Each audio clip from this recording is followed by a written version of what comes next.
जय श्री कृष्ण भक्तों शरद पूर्णिमा व्रत की कथा।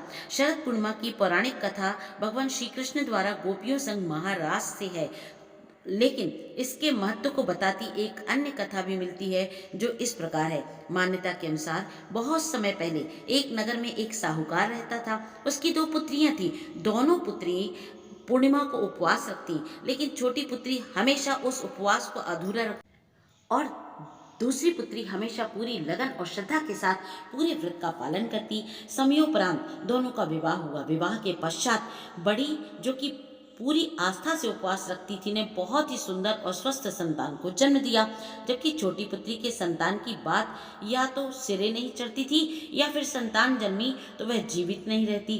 वह काफी परेशान रहने लगी। उसके साथ साथ उसके पति भी परेशान रहते। उन्होंने ब्राह्मणों को बुलाकर उसकी कुंडली दिखाई, जानना चाहा आखिर उसके साथ ऐसा क्यों हो रहा है। विद्वान पंडितों ने बतलाया, इससे पूर्णिमा के अधूरे व्रत किए हैं, इसलिए इसके साथ ऐसा हो रहा है। तब ब्राह्मणों ने उसे व्रत की विधि बताई और अश्विन मास की पूर्णिमा का उपवास रखने का सुझाव भी दिया।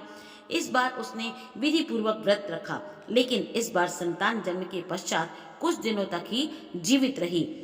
उसने मृत शिशु को पीढ़े पर लेटाकर उस पर कपड़ा रख दिया और अपनी बहन को बुला लाई और उस पीढ़े पर बैठने के लिए कहा। वही पीढ़ा उसे देकर बड़ी बहन पीढ़े पर बैठने ही वाली थी। उसके कपड़े के छूते ही बच्चे के रोने की आवाज आने लगी। उसकी बड़ी बहन को बहुत आश्चर्य हुआ। कहा कि तू अपनी संतान को मारने का दोष मुझ पर लगाना चाहती थी, अगर इसे कुछ हो जाता तो। तब छोटी ने कहा कि यह तो पहले से ही मरा हुआ था, आपके प्रताप से ही यह जीवित हुआ है, बस फिर क्या था। पूर्णिमा व्रत की शक्ति का महत्व पूरे नगर में फैल गया और नगर में पूर्णिमा का व्रत विधि विधान से करने का ढिंढोरा पिट गया।